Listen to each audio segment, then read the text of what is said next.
Hello students, मेरा नाम है ऊर्जा तिवारी और यह है हम लोगों का चैनल आस्क यू।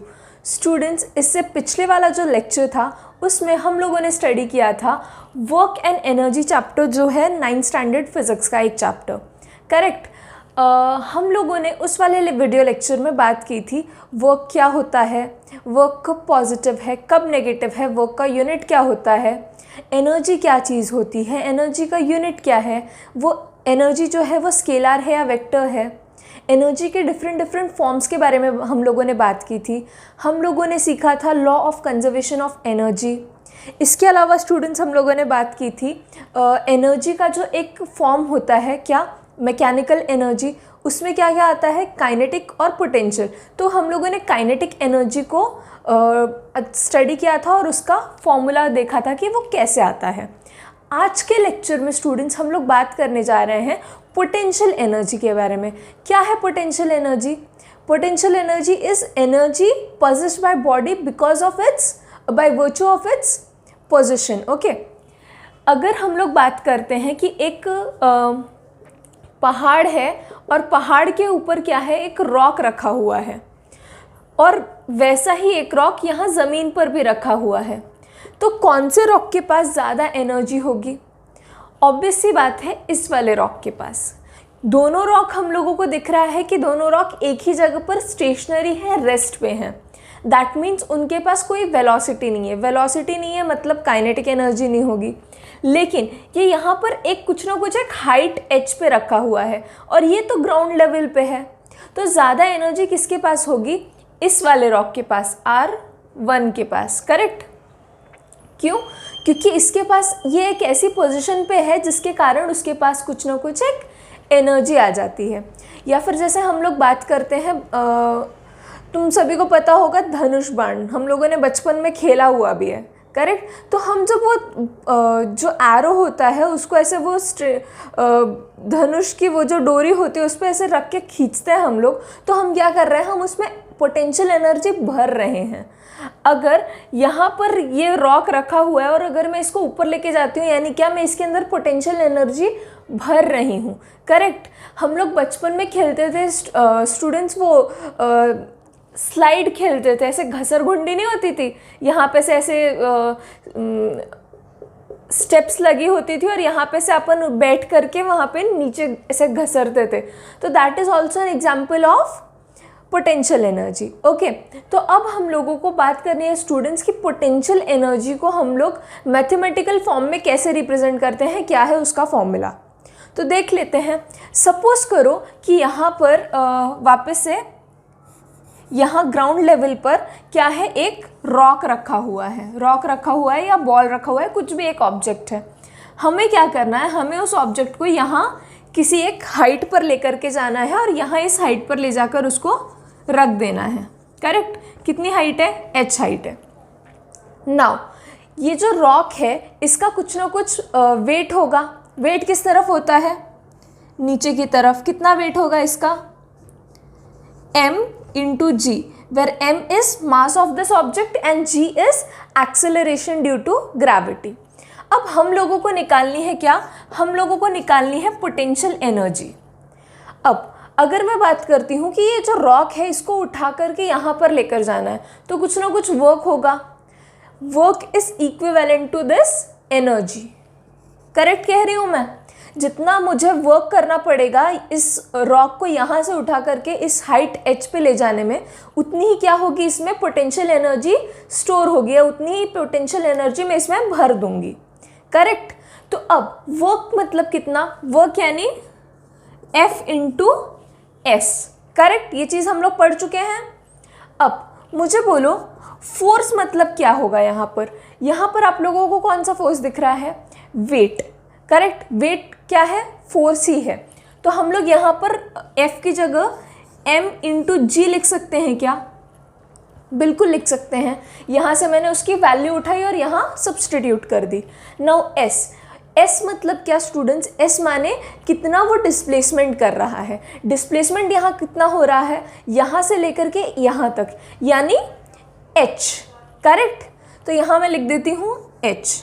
तो ये आ गया स्टूडेंट्स हमारा पोटेंशियल एनर्जी का फॉर्मूला, क्या, mgh। ओके, इसको भी हम लोग कौन से यूनिट में लिखते हैं, क्या होता है इसका भी यूनिट, जूल्स होता है, correct. So this is all about potential energy. Potential energy कब आती है किसी भी एक बॉडी में, जब वो एक पोजीशन अक्वायर करता है। जैसे हम लोगों ने बात की थी काइनेटिक एनर्जी की, काइनेटिक एनर्जी कोई भी बॉडी कब होती है, काइनेटिक एनर्जी किसी चीज़ के पास, जब उसके पास वेलोसिटी होती है, जब वो मोशन में होता है। लेकिन यहाँ पर हम लोग क्या कर रहे हैं, अगर मैंने उस चीज़ को किसी न किसी एक पोजीशन पे रख दिया तो उसके अंदर क्या आ जाएगा, पोटेंशियल एनर्जी आ जाएगा। और उसका फॉर्मूला क्या है, mgh, where m is mass, g is acceleration due to gravity and h is the displacement और हाइट। ओके, लास्ट लेक्चर में स्टूडेंट्स हम लोगों ने बात की थी law of conservation of energy के बारे में। क्या था, हम लोगों ने कहा था कि टोटल यूनिवर्स की जितनी भी एनर्जी है that is constant. Okay, so यहाँ पर हम लोग उसी चीज़ का एक छोटा सा प्रूफ देखने वाले हैं। यहाँ पर एक बिल्डिंग या टावर तुम लोग कह सकते हो, वहाँ से क्या किया हम लोगों ने, एक बॉल लिया और उस बॉल को ड्रॉप किया, या एक रॉक लिया या कोई भी एक सर्टेन ऑब्जेक्ट लिया, उस चीज़ को हम लोगों ने ड्रॉप किया हाइट h से, ठीक है। अब यहाँ पर हम लोगों को स्टडी करनी है स्टूडेंट्स तीन केसेस, पॉइंट ए पर, पॉइंट बी पर और पॉइंट सी पर।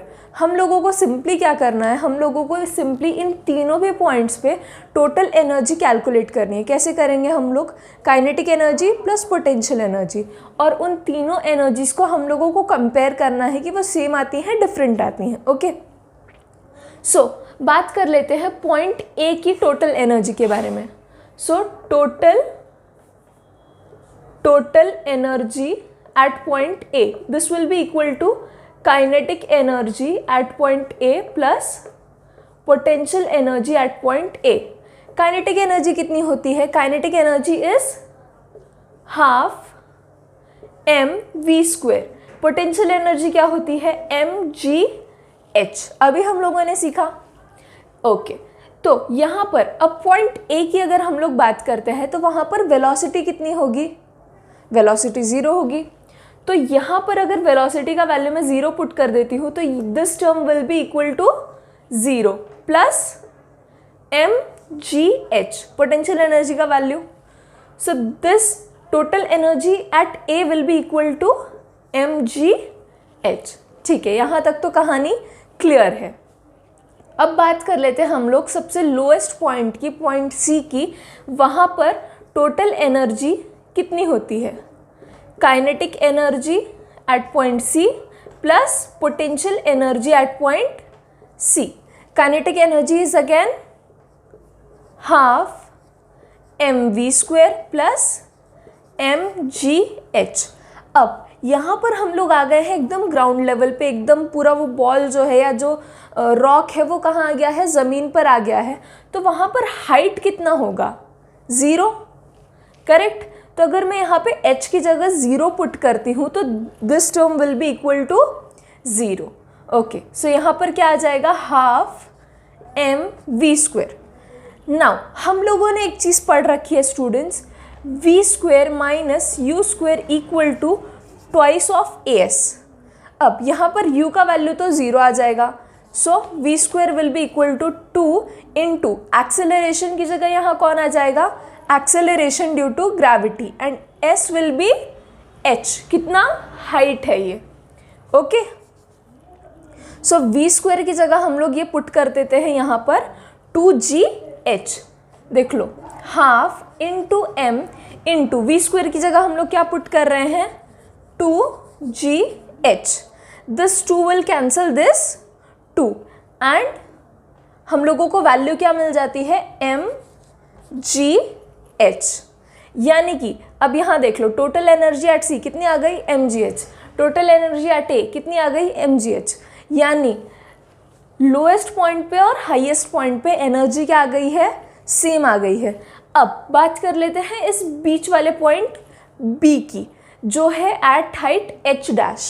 ठीक है, अब देख लो यहाँ पे total energy at point B, this will be equal to kinetic energy at B plus potential energy at point B. कितना आ जाएगा ये? हाफ mv² प्लस mgh बराबर नहीं। यहाँ पर h का वैल्यू हम लोगों को क्या लेना है? h का वैल्यू हम लोगों को लेना है h डैश। ये कितनी हाइट पे है ग्राउंड लेवल से? h डैश हाइट पे है, तो यहाँ पर हम लोग लेंगे h डैश।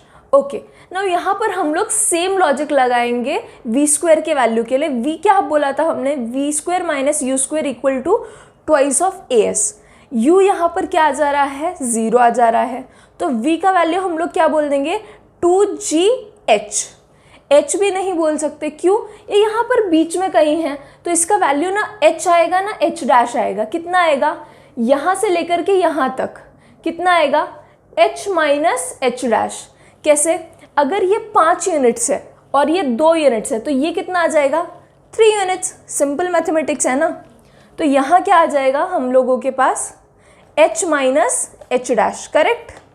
तो यहाँ पर सब्सटीट्यूट कर लेते हैं हम लोग। हाफ m, v की जगह हम लोग क्या लिख सकते हैं?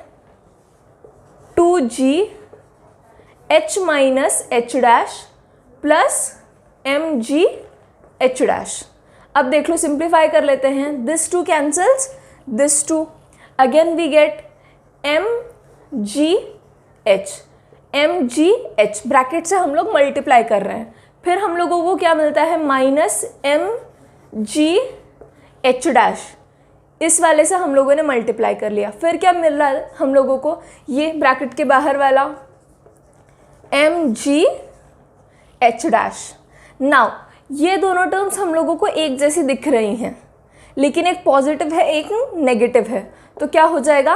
कैंसिल हो जाएगा। और क्या बचेगा हम लोगों के पास? mgh। नाउ कंपेयर करो, total energy at A, total energy at B, total energy at C, कितना आ रहा है? mgh। ओके, क्या पता चला हम लोगों को इस चीज़ से कि एनर्जी कितनी होती है? हमेशा कांस्टेंट होती है। जब यहाँ पर बॉडी थी तब क्या था? उसकी काइनेटिक एनर्जी 0 थी। क्यों? It was not in motion, उसके पास वेलोसिटी नहीं थी, लेकिन वो क्या था? एक सर्टेन हाइट पे था, तो उसकी पोटेंशियल एनर्जी कैसी थी? मैक्सिमम थी। लेकिन जैसे जैसे वो नीचे आने लगा उसका पोटेंशियल एनर्जी कम होने लगा। क्यों? हाइट कम होती गई लेकिन वेलोसिटी बढ़ती गई। तो एक चीज़ जब कम हो रही है, जब पोटेंशियल एनर्जी कम हो रही है, तब कौन बढ़ रहा है? काइनेटिक एनर्जी बढ़ रही है उस चीज़ को बैलेंस करने के लिए। तो चाहे तुम लोग किसी भी पॉइंट पे टोटल एनर्जी का वैल्यू चेक करो, उसका वैल्यू एक ही आएगा, कांस्टेंट आएगा। That means energy is always conserved. So this is all about law of conservation of energy. So अब यहाँ देख लो स्टूडेंट्स, पावर क्या होता है ये हम लोग स्टडी करते हैं। What is power? Rate at which work is done. तो जहाँ जहाँ पर फिजिक्स में ये टर्म आता है रेट, रेट मतलब क्या? Simply divide that by time. तो power is work divide by time. अच्छा, अब इस चीज़ को हम लोग कैसे समझ सकते हैं? सपोज मेरे पास आते हैं 2 भाई, एक का नाम है चुन्नू, दूसरे का नाम क्या है? मुन्नू। ओके, तो अब मैंने उन दोनों को दिया एक टास्क। क्या टास्क दिया मैंने? कि एक हमारे पास 5 मंजिल की बिल्डिंग है और मैंने उन दोनों को बोला कि तुम दोनों जाओ, एकदम फास्ट जाना और जो 5th फ्लोर पे आंटी रहती हैं उनकी डोर बेल बजा करके, टिंग टोंग बजा करके भाग के नीचे आ जाना, ठीक है। तो अब जो चुन्नू है पहला भाई, वो क्या है? एकदम फिट एंड फाइन है, स्ट्रॉन्ग है। तो वो क्या करता है? तेज़ी से जाता है, भाग करके बजाता है बेल, भाग के नीचे आ जाता है। अब जो मुन्नू है वो थोड़ा सा स्लो है, कमज़ोर टाइप का बच्चा है, तो वो क्या करता है? 5 मंजिल चढ़ते चढ़ते ही थक जाता है। अब वो जाता है वहाँ पर तो सोचता है कि चलो आया हूँ तो बेल बजा लेता हूँ, टिंग टोंग बजाता है। अब उसके पास भागने की तो ताकत है नहीं, तो आंटी उसको पकड़ के मार देती है।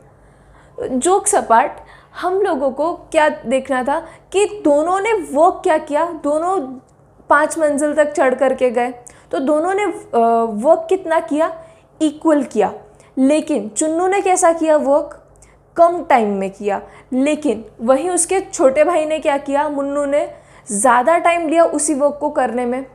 तो जिस वर्क कितना किया उन लोगों ने, एक ही जितना किया, लेकिन एक ने टाइम क्या लगाया, ज़्यादा लगाया, और एक ने टाइम कम लगाया। तो जिसने टाइम कम लगाया उसका पावर कैसा हो जाएगा, ज़्यादा हो जाएगा, और जिसने टाइम ज़्यादा लगाया उसका पावर कम हो जाएगा। समझ पाए इस चीज़ को। नाउ पावर को हम लोग कैसे मेजर करते हैं, पावर का यूनिट है स्टूडेंट्स वैट। क्या है, वैट। हम लोग इसको कैपिटल W से रिप्रेजेंट करते हैं।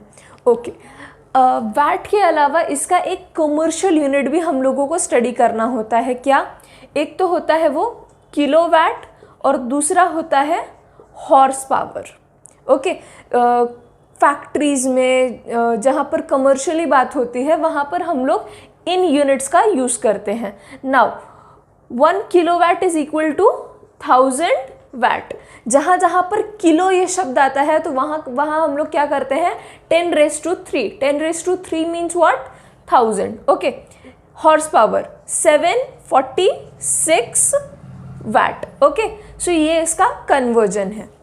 नाउ हम लोग पावर को और कैसे कैसे लिख सकते हैं ये हम लोगों को देखना है। Power is work by time, ठीक है। चलो, पावर को हम लोग, वर्क को हम लोग क्या लिख सकते हैं, F into S, force into displacement. तो ये लिख लेते हैं Fs bye T। Okay, so ये एक तरीका हो गया। दूसरा तरीका क्या हुआ, नाउ हम लोगों को पता है कि F into S by T, same ही चीज़ लिखी मैंने, खाली थोड़ा सा अलग रिप्रेजेंट कर दिया। नाउ S बाई टी क्या होता है, V होता है, करेक्ट। तो F इंटू वी, ये भी क्या हो सकता है, पावर का एक और फॉर्मूला हम लोग बोल सकते हैं। Now work and energy are equivalent, तो हम लोग क्या बोल सकते हैं, power is also equal to E by T, बराबर। So this is all about power students. क्या है power, it is rate at which work is done. क्या फॉर्मूला है इसका, वर्क बाय टाइम, या फिर Fs बाई टी, या फिर F इंटू वी, या फिर हम लोग बोल सकते हैं E बाई टी। इतने सारे फॉर्मूलेज क्यों स्टडी कर रहे हैं हम लोग, ताकि जब भी आप लोगों को एग्ज़ाम में प्रॉब्लम सॉल्व करना हो, आप लोग गिवन डेटा के अकॉर्डिंग जो फॉर्मूला है वो आप लोग बिठा सको। कई बार हम लोग याद करके जाएंगे ये वाला फॉर्मूला, अगर आ गया दूसरा गिवन डेटा, दूसरा कुछ भी गिवन डेटा आ सकता है, वेलोसिटी आ सकती है, तो तब क्या करोगे, हम लोग को तो चाहिए आंसर। तो इसलिए हम लोगों को सारे जो फॉर्मूलेज हैं वो याद रख लेने हैं। इसका यूनिट क्या है, वैट, और इसके और दो कमर्शियल यूनिट्स क्या हैं, kilowatt and horsepower. 1 kilowatt equal to 1000 watt and 1 horsepower equal to 746 watt. Okay, so यहाँ पर स्टूडेंट्स हम लोगों को दिए गए हैं सारे फॉर्मूलेज, तो उनको एक बार गो थ्रू कर लेते हैं। ओके, सो सबसे पहला फॉर्मूला हम लोगों ने इस चैप्टर में कौन सा देखा था, W equal to F into S. अगर यहाँ पर कोई भी एक ऑब्जेक्ट है, उस पर मैंने इस डायरेक्शन में फोर्स लगाया तो वो क्या करेगा, डिस्प्लेसमेंट परफॉर्म करेगा। तो कितना वर्क डन हुआ है उस पर कैसे पता चलेगा, F इंटू एस से हम लोगों को क्या मिल जाएगा, वर्क डन मिल जाएगा। नाउ फोर्स का यूनिट क्या होता है, फोर्स का यूनिट होता है न्यूटन, डिस्प्लेसमेंट का यूनिट होता है मीटर, वर्क का यूनिट क्या आ जाएगा यहाँ पर, न्यूटन, जूल्स आ जाएगा। ओके, या फिर जूल्स किस में आ रहा है यूनिट, एसआई सिस्टम में। अगर सीजे सिस्टम की हम लोग बात कर लेते हैं तो यूनिट आ जाएगा अर्ग। Okay, now kinetic energy, kinetic energy यानी क्या स्टूडेंट्स, हाफ mv², ऐसी एनर्जी जो मोशन करने के बाद किसी बॉडी में आती है, तो वो एनर्जी कौन सी होती है, काइनेटिक एनर्जी। क्या होती है, हाफ mv²। एनर्जी है, एनर्जी का मतलब क्या, एनर्जी है इसका मतलब क्या कि उसका यूनिट क्या आ जाएगा, जूल्स आ जाएगा। अब इसके बाद पोटेंशियल एनर्जी हम लोगों ने स्टडी की थी। क्या है पोटेंशियल एनर्जी, ऐसी एनर्जी जो एक पोजीशन पे जाने के बाद उस ऑब्जेक्ट के अंदर आती है, तो वो हो जाएगी स्टूडेंट्स पोटेंशियल एनर्जी। उसको हम लोग कैसे रिप्रेजेंट करते हैं, mgh से। अब ये भी क्या है, एनर्जी है, तो इसका भी यूनिट क्या रहने वाला है, जूल्स ही रहने वाला है। नाउ हम लोगों ने इस चैप्टर में और क्या स्टडी किया, पावर। पावर को हम लोग क्या बोलते हैं, वर्क अपॉन टाइम, या फिर वर्क किसका इक्विवेलेंट है, एनर्जी का। तो हम लोग क्या लिख सकते हैं इस चीज़ को, E/T भी लिख सकते हैं। वर्क क्या होता है स्टूडेंट्स, हम लोगों के पास ये देख लो यहाँ पर F/S होता है, तो यहाँ पर मैं वर्क की जगह F/S/T भी लिख सकती हूँ। ओके, नाउ S/T को हम लोग और क्या लिख सकते हैं, V लिख सकते हैं। तो इसका एक और वैल्यू क्या आ जाती है, F/V आ जाती है।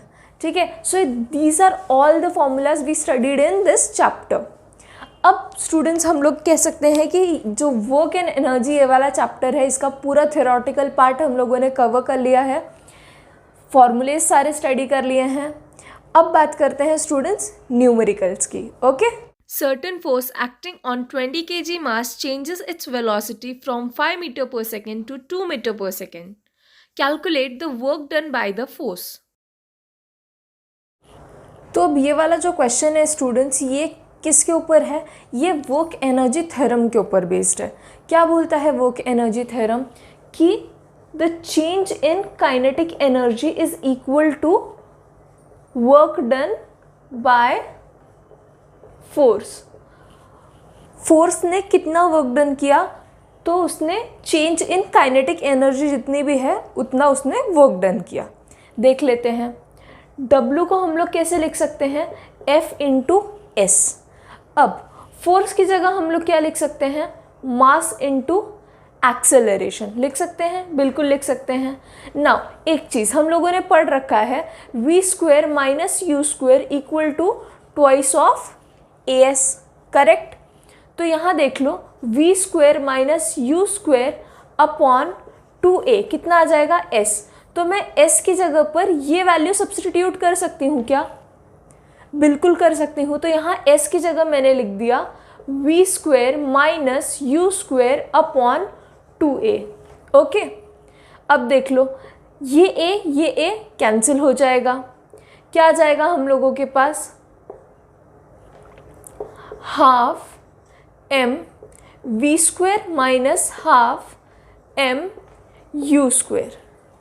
क्या है ये, this is change in kinetic energy, final kinetic energy minus initial kinetic energy, यही आएगा ना। So this is delta KE। तो देख लो अब वर्क डन का वैल्यू कितना आ जाएगा, हाफ m कितना है हम लोगों के पास 20, और ये आ जाएगा 5² माइनस 2², क्या आ जाएगा 110। 5 का स्क्वायर कितना आ जाएगा हम लोगों के पास 25 माइनस 4, कितना आ जाएगा 25 minus 4, 21 into 10 that is 210 joules. क्या किया हम लोगों ने, एक बार फिर से देख लेते हैं। क्वेश्चन किसके ऊपर है, क्वेश्चन है वर्क एनर्जी थ्योरम के ऊपर। क्या बोलता है work energy theorem, work energy theorem बोलता है कि work done by the force is equal to change in kinetic energy. हम लोगों ने क्या किया, सिंपली वर्क का फॉर्मूला लिख दिया F/S। फिर फोर्स को हम लोग कैसे रिप्रेजेंट करते हैं, मास इनटू एक्सेलरेशन। तो फोर्स की जगह यहाँ मैंने लिख दिया मास इनटू एक्सेलरेशन। फिर हम लोगों ने मोशन इस चैप्टर के अंदर काइनेमेटिकल इक्वेशंस जो पढ़े थे उसमें क्या पढ़ा था, v² minus u² is twice AS। यहाँ से मैंने S का वैल्यू निकाला और S का वैल्यू यहाँ पर सब्सटीट्यूट कर दिया। ओके, एक्सेलरेशन को मैंने कैंसिल किया, एक्सेलरेशन को जब कैंसिल किया तो मुझे मिलता है हाफ, ये हाफ दोनों भी जगह आ जाएगा, m दोनों भी जगह आ जाएगा, और क्या आएगा half mv² minus half mu²। v यानी फाइनल वेलोसिटी, u यानी initial velocity. So final kinetic energy minus initial kinetic energy that is change in kinetic energy. अब देख लो, चेंज इन काइनेटिक एनर्जी क्या आ गया, वर्क आ गया। तो वर्क की जगह मैं क्या लिख सकती हूँ, half m v² minus u²। तो हाफ m कितना दिया है 20 kg की बॉडी थी, तो यहाँ पे 20 लिख दिया मैंने।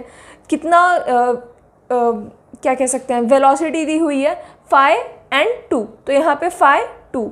सिंपली हम लोगों ने क्या किया, इससे इसको कैंसिल कर दिया, 25 minus 4, this is 210 joules। This is your answer. Calculate the work required to be done to stop a car of 1500 kg moving at a velocity of 60 km per hour. हम लोगों को क्या पूछा गया है कि एक 1500 किलो की कार है, उसको वो जा रही है इनिशियल अपनी स्पीड से कितनी 60 किलोमीटर पर आवर की स्पीड से जा रही है, उसको हम लोगों को रोकना है, तो कितना फोर्स से कितना वर्क डन करना पड़ेगा, ये हम लोगों को क्वेश्चन पूछा गया है। तो अब देख लो, सबसे पहले तो इसको हम लोग कन्वर्ट कर लेंगे 60 किलोमीटर पर आवर। किलोमीटर को अगर हम लोगों को कन्वर्ट करना है तो इनटू 10⁻³ हम लोगों को लिखना है। जहाँ जहाँ किलो आता है वहाँ वहाँ 10⁻³ आता है। अब आवर है, आवर को हम लोगों को सेकेंड्स में करना है, तो एक आवर में 60 मिनट्स और एक मिनट में 60 सेकेंड्स। तो यहाँ क्या आ जाएगा 60 × 60, तो ये हो जाएगा कैंसिल। यहाँ आ जाएगा 1000/60 यानी कितना 100/6। ओके ना, वर्क एनर्जी थ्योरम की मदद से हम लोगों को मिल जा रहा है यहाँ पे change in kinetic energy. Okay, so half m कितना है 1500 × 100/6 स्क्वायर माइनस 0 का स्क्वायर। तो इसको जब हम लोग सॉल्व करते हैं क्या मिलता है हम लोगों को,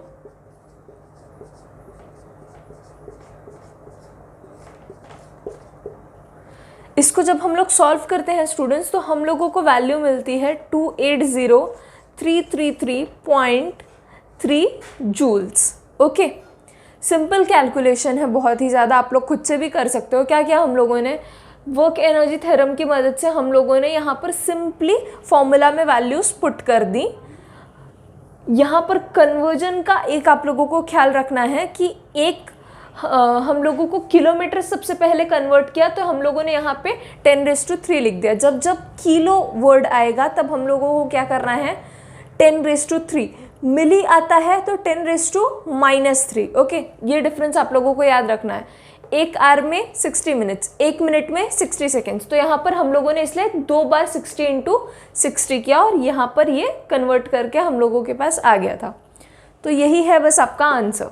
okay, Find the energy in kilowatt-hour consumed in 10 hours by 4 devices of power 500 watt each. तो अब यहाँ देख लो स्टूडेंट्स, हम लोगों को क्वेश्चन पूछा गया है 4 डिवाइसेस के बारे में कि 10 आवर्स में 4 डिवाइसेस कितनी एनर्जी कंज्यूम करते हैं इन किलोवाट आवर्स। यूनिट क्या ऊपर आप लोगों को ध्यान देना है, क्योंकि कई बार हम लोगों को पूछा एक यूनिट में जाता है, हम लोग आंसर किसी और यूनिट में लिख देते हैं, सो आपका आंसर गलत हो जाएगा। तो क्वेश्चन ढंग से पढ़ना है। 4 डिवाइसेस हैं, हर एक डिवाइस के का पावर कितना है 500 वाट है। तो एक का अगर 500 वाट है तो 4 का कितना होगा 2000 वाट होगा। तो 10 आवर्स में कितनी एनर्जी वो लोग कंज्यूम करते हैं ये हम लोगों को निकालना है। सिंपल है, P = E/T। तो दैट इज क्या आ जाएगा हम लोगों के पास E = PT। ये इस साइड चला जाएगा बराबर, P × T। पावर कितना है हम लोगों के पास देख लो, तो 2000 वाट, लेकिन यहाँ पर हम लोगों को चाहिए किस में किलोवाट में। तो ये क्या आ जाएगा 2 किलोवाट आ जाएगा, क्योंकि यहाँ पर 3 zeros हैं। ओके, सो टाइम कितना आ जाएगा हम लोगों के पास 10 आवर्स। तो ये कितना आ जाएगा आंसर हम लोगों का 20 किलोवाट आवर, करेक्ट, या फिर 20 यूनिट्स इसको हम लोग कह सकते हैं। This is your required answer. An electric heater is rated 1500 watt. How much energy does it use in 10 hours? तो अब देख लो स्टूडेंट्स, यहाँ पर हम लोगों को क्वेश्चन पूछा गया है, हम लोगों को क्वेश्चन में गिवन है पावर का वैल्यू और टाइम का वैल्यू। अब क्वेश्चन में डायरेक्टली पावर नहीं बोला गया है, क्वेश्चन में क्या दिया है रेटेड। अब कई बार जब हम लोग क्वेश्चन पढ़ते हैं तो हम लोगों को समझ में नहीं आता है कि जो 1500 वैट है ये क्या दिया हुआ है, क्योंकि डायरेक्टली पावर बोला नहीं होता। तो हम लोगों ने ऐसे टाइम पे देखना है उस चीज़ का यूनिट क्या है, वैट। अब वैट क्या है, वैट टाइम तो हो नहीं सकता, वैट ऑब्वियस सी बात है किसका यूनिट है, पावर का यूनिट है। ओके, सो इस ऐसा ध्यान में रखने के लिए आपको टेक्स्ट बुक के साथ बहुत ज़्यादा आप लोगों को थोरो रीडिंग देनी पड़ेगी, नहीं तो आप लोग ये चीज़ें नहीं समझ सकते। ओके, अब हम लोगों को क्या पूछा गया है, हम लोगों को एनर्जी पूछी गई है। फॉर्मूला हम लोगों को पता है, क्या है formula, power equal to energy by time. तो यहाँ से एनर्जी कितना आ जाएगा हम लोगों के पास, पावर इनटू टाइम। पावर कितना है 1500। अब टाइम कितना है, टाइम हम लोगों को दिया हुआ है वापस से आवर्स में। अगर हम लोगों को आवर्स को सेकेंड्स में कन्वर्ट करना है तो हम लोगों को क्या करना पड़ेगा, 10 × 60 सेकेंड्स। क्यों, एक आवर में 60 मिनट्स और एक मिनट में अगेन 60 सेकेंड्स। तो हम लोगों को 2 बार 60 से मल्टीप्लाई करना है, कितना आएगा 6 6 36, बाकी बचे 1 2 3 zeros। ओके, सो 36,000 सेकेंड्स, 36,000 सेकेंड्स। तो इसका जो फाइनल आंसर आएगा स्टूडेंट्स वो क्या आ जाएगा, 5.4 × 10⁻⁷ जूल्स। ये मैंने कैलकुलेट किया किसमें, जूल्स में। अगर हम लोगों को एनर्जी का वैल्यू चाहिए किलोवाट आवर में तो कैसे आएगा, again E = P × T। Power कितना है हम लोगों के पास 1500। टाइम कितना है हम लोगों के पास 10। ओके, 10 आवर्स है, ये कितना आ जाएगा 1500। ये किस में आ गया, वैट में आ गया हम लोगों के पास। लेकिन अगर मुझे इसी चीज़ को किलोवाट आवर में कन्वर्ट करना है तो कितना आ जाएगा 15 किलोवाट आवर, या फिर हम लोग लिख सकते हैं इस चीज़ को 15 units. This is all about your answer students. और यहाँ पर हम लोगों का work and energy chapter 9 standard physics का यहाँ पर ख़त्म होता है, ऐसा मैं डिक्लेयर कर सकती हूँ। अगर तुम लोगों को ये चीज़ें समझ में आई सो प्लीज़ इस वीडियो को लाइक कीजिए, चैनल को सब्सक्राइब कीजिए, और जितने ज़्यादा आपके फ्रेंड्स तक आप लोग ये वीडियो को शेयर कर सकते हो शेयर करो, एकदम भर भर के शेयर करो। जो चीज़ें आप लोगों को नहीं समझ में आती है please do ask me in comments. Okay, so thanks for watching students, and please do like, subscribe and share.